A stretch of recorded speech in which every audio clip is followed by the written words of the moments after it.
En el episodio anterior platiqué con una abogada que ha subido peldaños en su carrera contra viento y marea. Hoy te quiero compartir una charla que tuve con otra abogada que ha hecho lo mismo, pero combatiendo discriminación y estereotipos de género. ¿Quieres saber qué me dijo? Entonces, quédate a escuchar Secreto Profesional. Bienvenidos a Secreto Profesional, el podcast de divulgación jurídica sin complicaciones, donde los abogados comparten su conocimiento y sus experiencias hablando claro, sin poses y con el lenguaje más sencillo posible. Con ustedes, Gibran Miguel. Hola, ¿cómo estás? Yo soy Gibran Miguel, formador de abogados, a quienes ayudo a fundar su propio despacho legal para que puedan convertir su conocimiento jurídico universitario en sustento económico honesto y socialmente reconocido. Y soy anfitrión de este podcast de divulgación jurídica sin complicaciones. Encuéntrame en Instagram, en Twitter y en LinkedIn como Gibran Miguel y sígueme para conocer más sobre cómo puedo ayudarte a emprender en el sector legal. Créeme, no es tan complicado, siempre y cuando lo hagas con la guía correcta. Y este podcast llega a ti gracias al patrocinio de Negocia Law, un centro de formación continua en el que los abogados adquieren conocimientos para enfrentar los nuevos retos del ejercicio de su profesión, donde vas a encontrar justamente esa guía que necesitas para emprender en el sector legal, para fundar tu despacho de abogados. En las notas del programa encontrarás los enlaces para visitar su página web y sus redes sociales. Y hoy te voy a compartir una charla bastante amena que tuve con Alix Ayram Trimmer Espinosa, abogada mexicana, socia de un muy reconocido despacho en México, y que ha tenido que sortear toda clase de dificultades por dos razones. Número uno, por ser mujer. Y número dos, por pertenecer a la comunidad LGBTIQ+. Y lo que me dijo, francamente, me abrió los ojos. Vamos a escucharla.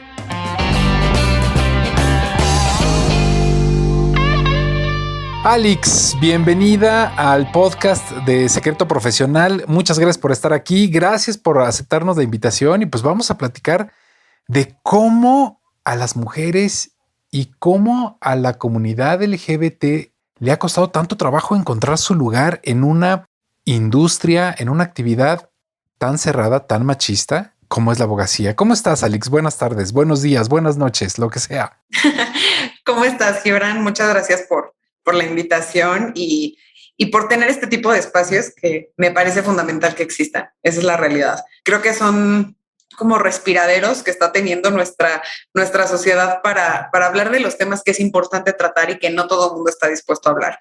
Y uno de esos claramente es este tema que comentas, el cómo ha sido difícil para grupos que tradicionalmente hemos sido vistos como minorías, aunque en realidad o numéricamente no lo seamos, pero hemos sido tratados como minorías y cómo nos hemos integrado a una profesión que, a decir además, es de las más viejas en la historia de la humanidad, ¿no? El derecho es de las primeras cosas que surgieron, tú lo sabes bien, tú tienes todo el contexto histórico y nuestros escuchas estoy segura que también están un poco familiarizados con cómo el derecho pues, surge desde tiempos inmemorables, es de las cosas que más han ido como teniendo una tradición y que esa tradición se ha ido viendo reflejada se ha visto reflejada literalmente en cómo llevamos hoy el derecho, cómo funciona la abogacía. ¿Sabes cuál es el tema? Efectivamente es una de las profesiones más antiguas y lo peor de todo es que en muchos aspectos seguimos estacionados en esa antigüedad que nos dio origen. O sea, seguimos hablando en latín como, o sea, en pleno siglo XXI y seguimos usando latinajos. Y cuando no usamos latinajos, usamos castellano medieval y utilizamos expresiones más barrocas que... Absolutamente. Ya sabes. Entonces... Sí. Y creo que ese tipo de cuestiones es el reflejo de cómo se ve el derecho, no solo por quienes lo practicamos, sino también por los que no lo practican y simplemente son como parte de estos actores sociales en la profesión jurídica. Y es algo que nos debe preocupar, Alix. Perdón que te interrumpa. Sí, es que mucho. O sea, porque a ver, yo veo a los jóvenes hoy en día, tú sabes, pues yo le doy clase a alumnos que van recién saliendo de la preparatoria, que están justamente en esa transición y están tomando la decisión, a pesar de que ya se inscribieron, están tomando la decisión de sí me gusta esto, no me gusta y todo, y llego yo a hablarles en latín y llego a hablarles en abogañol, no, pues no, ya los perdí, pues qué van a terminar Claro. diciendo esta vaina es reaburrida, Y ¿no? aunque les llame la atención, ¿sabes? Hace algunos días leía yo el contenido de una muy querida amiga que tiene una página de Instagram cuya finalidad es específicamente socializar el derecho. Y ella así lo dice, ella es estudiante, ella está en sexto semestre de la carrera y quiere hacer con el derecho lo mismo que están haciendo nuestras autoridades jurisdiccionales, que para allá van, de hacer sentencias de lectura rápida, porque el derecho no tendría por qué ser una ciencia oculta, no tendría por qué ser latín y cosas revueltas, sino que es algo que nos compete a todos, ¿no? O sea, creo que es difícil que siendo una profesión de tanta tradición, de repente nos separemos y efectivamente seguimos repitiendo patrones y repitiendo formas que seguramente ya estaban vigentes por ahí de la Roma de los pretores y demás, pero se nos olvida, o creo que necesitamos recordatorios constantes, de que el derecho surge como una ciencia social que va a normar la realidad y no al revés. Y si la realidad y la sociedad está evolucionando, pues es obligatorio para el derecho moverse. Y si el derecho se mueve, resulta absurdo que quienes integramos la parte operaria del derecho, quienes estamos en el día a día del mundo jurídico, no evolucionemos.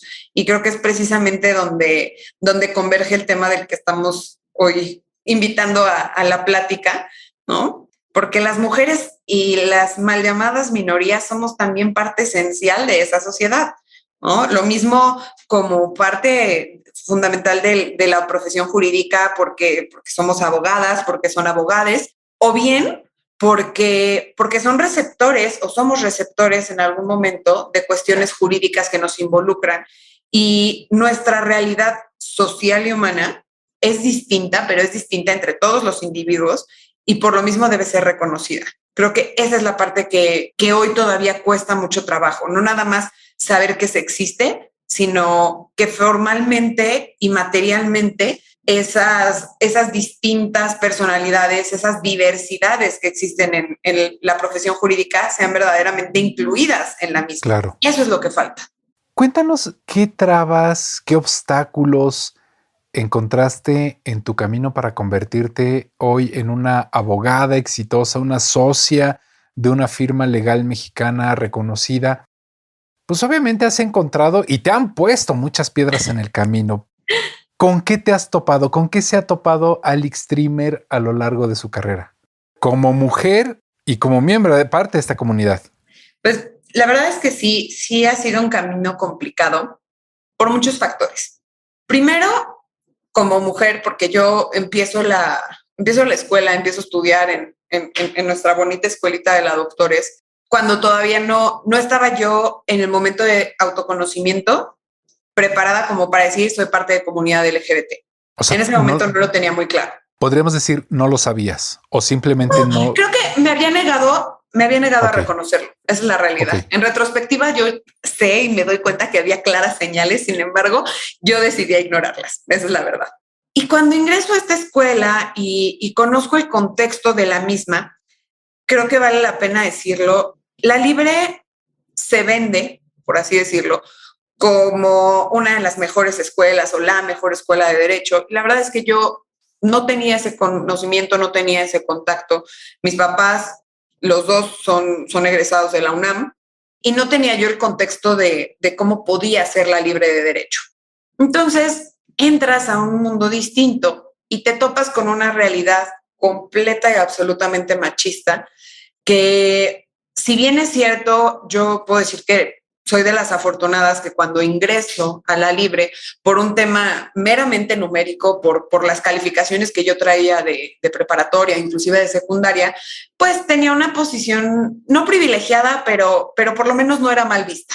¿Por qué? Porque traía buenos promedios, porque mi entrevista, ¿no?, cuando no hacían examen había sido buena. Y entonces, pues no estaba yo como que en el pantano de la escala social de la escuela. Sin embargo, sí vine a toparme con algo que contrastaba mucho con mi realidad.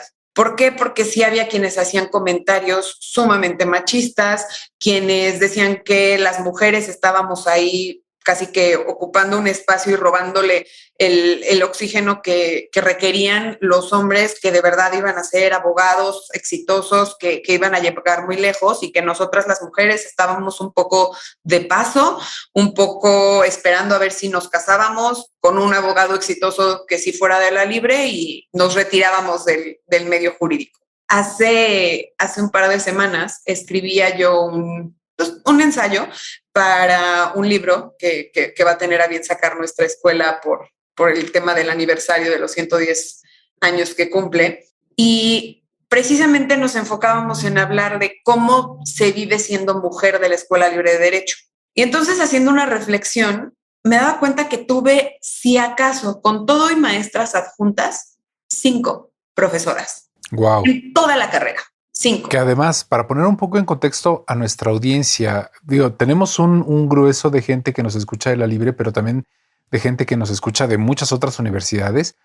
Hoy en día somos más de 150 profesores. Correcto.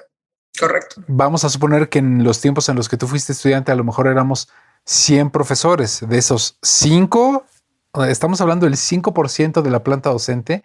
Así es ridículamente bajo, ¿no? Absolutamente. Y no solo es bajo por cuestiones numéricas, es bajo en cuanto a no tener una figura o no tener un rol que puedas utilizar como mentora o como alguien como para reflejarte tú, qué es lo que quieres ser. Cuando eres estudiante, buscas identificarte con quien está del otro lado de la tarima. Y entonces empiezas a ver formas de actuar, formas de ser, formas de dar clase, formas de destacar en el medio profesional, en el medio jurídico. Y entonces el carecer de roles femeninos evidentemente te deja un poco perdida. A ver, te voy a dar un dato que se me acaba de venir a la mente en este momento. Yo empecé a dar clases en la escuela en 2008. Uh-huh. Y ojo, esto que voy a decir lo digo con todo el amor que le tengo a la Escuela Libre de Derecho, porque pues es mi alma mater y la quiero mucho. Pero cuando yo empecé a dar clases, éramos como una cantina del centro histórico del siglo XX. Había un único baño de hombres en la sala de maestros. Correcto. No había baño de mujeres. Correcto. No había baño de hombres y mujeres. Había un baño como cantina, ¿eh? Sí. Y estamos hablando de 2008, estamos hablando de pleno siglo XXI. Ya después pues, hicieron algunas reformas, algunas adecuaciones y bueno, ya le quitaron espacio a un baño y abrieron 2. Me hicieron bien, pero es más, sí. He de decirte que por chisme, yo también sé que todas esas modificaciones, esas ampliaciones se hicieron por ahí de 2015. Uh-huh. Lo que quiere decir que mientras tú ya llevabas 7 años dando clase y yo inclusive ya me había titulado, la Libre seguía en este mundo pues, muy machista, ¿no? Y no solo muy machista en el comportamiento de la gente, muy machista inclusive en el inmueble, ¿no? Y es que la Libre, un poco como reflejo de nuestra propia sociedad, pues no es que se diera cuenta que estaba haciendo mal o no las cosas, la verdad. O sea, en una sociedad como México y en una profesión como lo es el derecho, hacemos las cosas de cierta forma porque así se han hecho siempre, porque eso es lo que es nuestra realidad, porque eso es lo que se estila, ¿no? ¿Cuántas veces en una actuación jurídica no hemos escuchado que alguien nos diga, es que aquí se estila así? Pues así se estila en el derecho, ¿no? Es un mundo, sí, muy de hombres, y tristemente las mujeres que poco a poco se han ido logrando colar, ¿no? En estos famosos techos de cristal y que los han ido logrando romper o por lo menos hacerle una que otra grieta a algunos, lo han hecho en mucho desde una postura social bien complicada que es el masculinizarse. Y no hablo desde una óptica necesariamente de expresión o de orientación, sino actitudinalmente. En un contexto como más amplio, siempre a las mujeres nos han asignado roles como más emocionales, ¿no? Y entonces nos asignan características que algunas tienen soporte biológico, pero claramente no todas, y no es aplicable a todas las mujeres. Sin embargo, siempre nos han dicho que las mujeres somos más emocionales, que tenemos mayor facilidad, por ejemplo, para conciliar cosas, Y las características de una persona con mayor empuje, con mayor valentía, con más energía simplemente, siempre han sido asignadas al sexo masculino. Y entonces pareciera que como mujer y como abogada, si quieres triunfar en un medio tan de hombres, necesitas robarte un poquito de esas actitudes masculinas para ponerte en el foco de atención. En algún momento en la libre, una maestra decía, aquí conmigo es el régimen del terror porque si no, no me respetan. Y aunque hoy creo que las cosas han cambiado y estoy convencida de que si además al escuchar a alguno de mis estudiantes sabrá que yo no soy del régimen del terror, pero sí creo que nos obligan como mujeres, la sociedad, nuestro entorno y evidentemente el medio del derecho, acreditar que estamos donde estamos porque tenemos que estar. Como que todo el tiempo estamos en constante evaluación de nuestros pares, de nuestros superiores, de nuestros estudiantes, de todo mundo.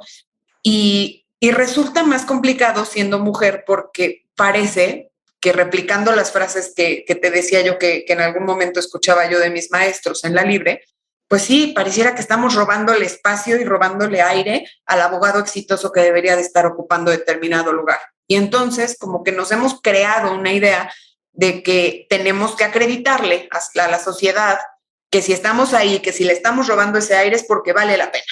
Y la verdad es que las cosas no deberían de ser así, ¿no? Creo que hoy las cosas han cambiado mucho y eso me da bastante gusto. Y no solo hablo de la libre, hablo en general de la sociedad, hablo de México, hablo del mundo.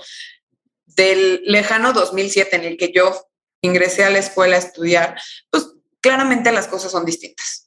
Hoy en la escuela existe reconocimiento no solamente a las mujeres, a las estudiantes, a las profesoras, sino que existe inclusive un grupo del que muy, muy orgullosa lo digo, soy parte, que es Comunidad Libre.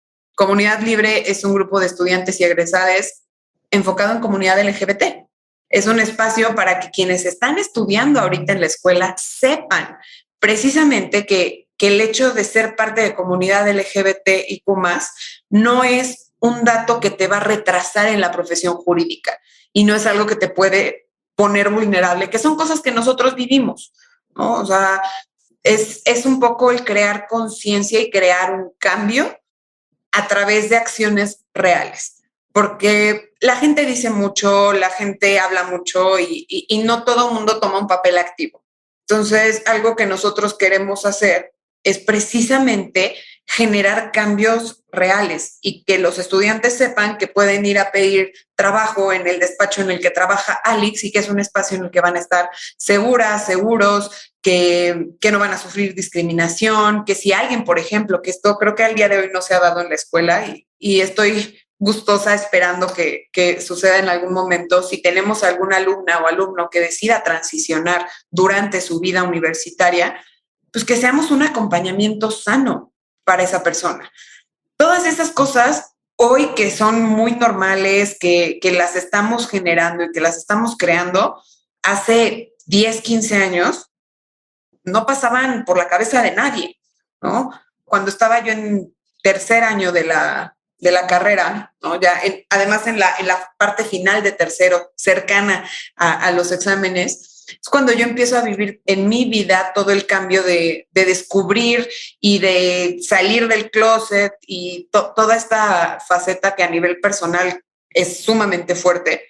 Y la época, además de previa a exámenes, pues no era como la más idónea. Sin embargo, empiezo a vivir todo eso y me di cuenta, tristemente, que en la escuela, así como me habían faltado roles femeninos para ver cómo quería ser yo de grande, de abogada, pues tampoco sentía yo un colchón, una empatía para saberme cuidada en ese aspecto.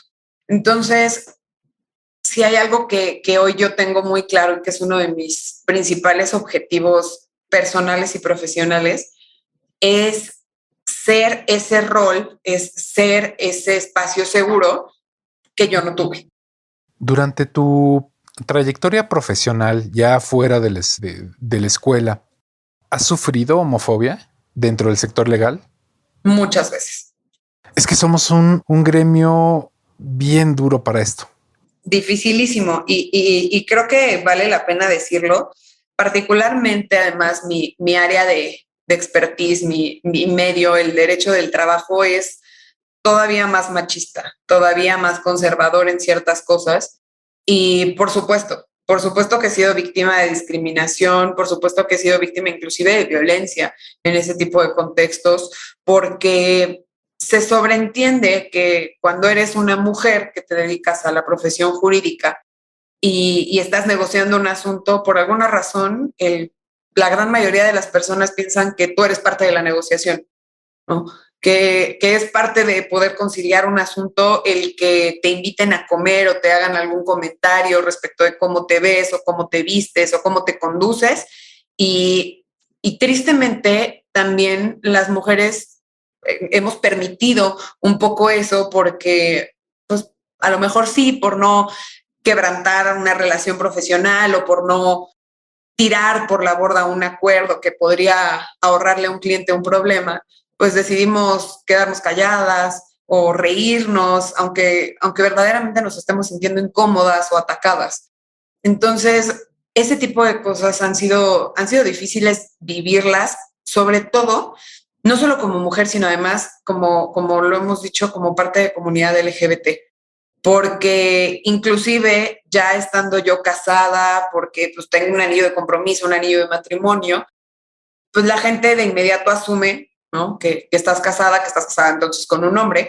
Y cuando he realizado la corrección, porque la plática se presta, porque tampoco es que todo el tiempo esté diciéndolo, y no porque no deba decirlo, sino porque me parece que son de esas cosas que son datos adicionales de lo Que que no es vas cantando por la vida, ¿no? correcto. Y entonces, cuando he tenido que hacer la aclaración, pues la gran mayoría de las reacciones han sido o de sorpresa o de incomodidad, pero poco, la verdad es que poco ha sido de aceptación y muy poco ha sido de empatía. Entonces, sí me ha tocado vivir situaciones bastante incómodas, la verdad. Creo que además hemos romantizado en nuestra profesión ciertos estratos, digamos, de la misma. Hemos creado ahí como una subespecie de profesionistas jurídicos que si estamos en despachos de ciertos niveles, ya de cierto renombre, podemos escaparnos de algunas realidades y la verdad es que no es así. La discriminación está presente en todos y cada uno de esos espacios. No importa si la firma lleva 50, 80 años operando, ¿no? O sea, Claro, ahí está. tuvimos un caso de hace algunos años de uno de los Correcto. grandes despachos del país, de los más importantes, de los más renombrados y tuvieron su Discriminación, asunto de homofobia, discriminación homofóbica. claro. ¿Qué podemos hacer para cambiar, Alix? O sea, Es que es justo el tema, ¿sabes? Que el qué podemos hacer. Yo les podría compartir las cosas que a nivel de diversidad e inclusión he estado viendo, he estado estudiando inclusive, que pues sí, en muchos se traducen en políticas, en talleres de sensibilización, en dar la información correcta, pero antes que todo eso, me parece que lo fundamental es generar un cambio de conciencia en quienes somos parte de esta profesión jurídica. Y eso es lo más importante. Da igual cuántos cursos tengas, cuántas pláticas, cuánto contenido gráfico, porque hoy vivimos una época en la que desde medios digitales inclusive estamos sobrecargados de información. Correcta, incorrecta, hay de todo, pero la información la tenemos, pero no todo el mundo se acerca a ella porque no tiene el interés. Y cambiar ese chip en quienes somos parte del derecho, en la cuestión lo mismo del litigio, que en la consultoría, en el medio corporativo, etcétera, cambiar ese chip es lo complicado. Ahí es sí, donde viene lo verdaderamente importante. Para cambiar el chip, creo que es necesario que exista, sí, confrontación, y no digo que esa confrontación tenga que ser violenta, ni mucho menos, pero el ser humano funciona poniéndole de frente su realidad. Si no la ve, si no se da cuenta que existe, puede perfectamente vivir sin hacer conciencia de ella. Entonces, siempre he creído que es fundamental que quienes están en despachos grandes, chiquitos, medianos, quienes están en el servicio público, quienes están en cualquiera de las áreas en las que podemos desarrollarnos los juristas, ¿no? Que se hagan notar y que hagan notar las irregularidades, ¿no? Es un poco este fenómeno de alzar la voz, de no lavarse las manos. Lo mismo respecto de lo que vive uno en carne propia, que de lo que se vive a través de alguien más, que se ve como testigo. Porque si no lo decimos, probablemente no demos espacio a que se solucione. O sea, a lo mejor es una forma muy bondadosa de pensar de la humanidad, pero sí creo que en mucho el fenómeno de discriminación, de homofobia, lesbofobia, etcétera, es por desconocimiento, porque la gente no ve más allá de lo que el estereotipo y el rol de género le ha puesto enfrente. Si nosotros vemos que hay alguien que está pues con el interés genuino de cambiar esos puntos de vista, pues es importante que demos la oportunidad de hacerlo, que le demos el chance de abrirse a una sociedad no solo más diversa, sino también más incluyente, y que vayamos eliminando precisamente esos estereotipos o esos roles. Alex, yo sé que, la verdad está muy sabrosa la plática y sobre todo muy ilustrativa, pero pues tú sabes que el tiempo apremia. Ya para ir cerrando y para ir terminando, a ver, a todos los estudiantes de derecho, jóvenes que nos están escuchando en este momento, que ahorita van de camino a la universidad en cualquier parte del país y que nos vienen escuchando en el trayecto, ¿qué les dirías? ¿Qué consejo les darías a todos? Hombres, mujeres, comunidad, no comunidad. Te están escuchando. ¿Qué les podrías decir para que podamos poner todos un granito de arena en cambiar este aspecto de nuestra sociedad y de nuestro gremio jurídico? Tengo un par de consejos y efectivamente son aplicables a cualquier persona porque son más un ejercicio individual que un indicativo para la sociedad. Lo primero es que si deciden expresarse y si deciden ser distintas, distintos, distintes, que reconozcan en esa distinción o en esa originalidad que son ellos mismos, que no pierdan el ser ellos mismos. Se van a topar con cualquier cantidad de obstáculos, con cualquier cantidad de frenos. El mundo puede o no estar preparado para que todas las individualidades salgan a la luz, pero si no lo forzamos nunca va a pasar. Entonces, literalmente no pierdan la esencia auténtica que cada uno tiene. Segundo, respétense primero a sí mismos. El respeto que tengamos para con nosotros se va a reflejar necesariamente en el respeto que tenemos por el resto de las personas. Si nosotros no somos capaces de generar inclusive autocuidado, de saber dónde estamos, qué necesitamos, qué cosas nos están doliendo, qué cosas nos están lastimando y hacer algo al respecto, va a resultar mucho más difícil que hagamos algo por los demás. Entonces, si nos respetamos, sin duda va a ser más fácil que seamos seres humanos conscientes de nosotros, de la sociedad y que podamos cambiarla. Y en tercero, les diría que es una profesión, el derecho, tan vasta y tan bonita, que nos da cualquier cantidad de herramientas para genuinamente cambiar las cosas. Cuando entramos a la carrera es muy común que hablemos de ideales, de justicia, de querer hacer las cosas bien, de querer cambiar el mundo, y pareciera que conforme avanzamos en los estudios y en la profesión, nos va convenciendo la sociedad y nuestros propios colegas de que esas palabras estaban vacías, que no tenían sentido, que somos mi simpatía en una película deseando la paz mundial. Y sin embargo, yo les invito a que más bien hagamos la reflexión contraria. Por supuesto que queremos que haya justicia, por supuesto que queremos hacer las cosas bien. Y eso no debe de cambiar ni 5, ni 10, ni 15 o 50 años después de haber egresado, después de haberte titulado, después de haber decidido que el derecho era o no era lo tuyo. Al contrario, el derecho nos da tantas herramientas precisamente para generar esos cambios que si no somos conscientes de ellas, pues por eso estamos aquí hoy, por eso seguimos teniendo una profesión tan cerrada. Pero si le damos espacio a que que esos cambios se produzcan, a que la gente tenga un espacio para hablar como este, y de verdad te lo vuelvo a agradecer, Gibran, por invitarme hoy para que platiquemos. Si damos ese tipo de lugares para que las ideas afloren, para que el conocimiento se expanda, para que la sociedad crezca, genuinamente va a haber un cambio. Y si logramos ese cambio, pues estamos cumpliendo con el ideal de esa postadolescente de 17, 18 que estaba ingresando a la escuela y cuando le preguntaron por qué quería estudiar Derecho, decía que porque quería que existiera justicia. ¿Dónde te puede encontrar la comunidad de Secreto Profesional, Alix? Me pueden encontrar por todos lados. Soy una persona súper visible. La verdad es que lo bueno de tener un nombre tan raro como el mío es que todo lo que encuentren en Google seguramente seré yo. Pero en Twitter me pueden ubicar como @alixiana, en Instagram, que es donde subo más contenido y les invito a que se echen ahí un clavado a mi cuenta, que se pone interesante, sobre todo los lunes. Es Alixia Lesuit, con Z. Y bueno, en Facebook y en LinkedIn como Alix Trimesh. Y ahí en las notas del programa van a estar subidas las ligas a todas tus redes sociales. Alix, pues muchísimas gracias. Tenemos mucho que hacer como sociedad, como gremio y bueno, pues que sirva este espacio como un granito de arena para empezar a tener una sociedad y un gremio cada vez más incluyentes. Muchas gracias, Gibran. De verdad, creo que lo haces bastante bien. Este espacio se presta perfecto para eso. Un gusto y un honor haber estado aquí.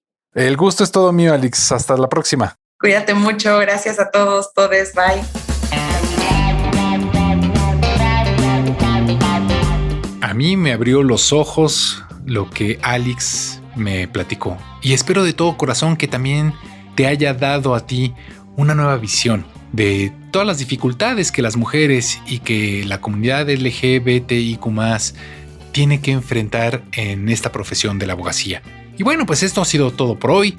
Muchas gracias a nuestro patrocinador Negocia Law, este centro de formación continua en el que los abogados pueden aprender cómo transformar su conocimiento jurídico universitario en sustento económico honesto y socialmente reconocido. Y gracias también a ti, especialmente a ti, porque me escuchas y te suscribes en Spotify, en Apple Podcast, en Google Podcast, iVoox, Stitcher, YouTube, TuneIn, Libsyn, Amazon Music y en mi blog personal gibranmiguel.com/secreto profesional.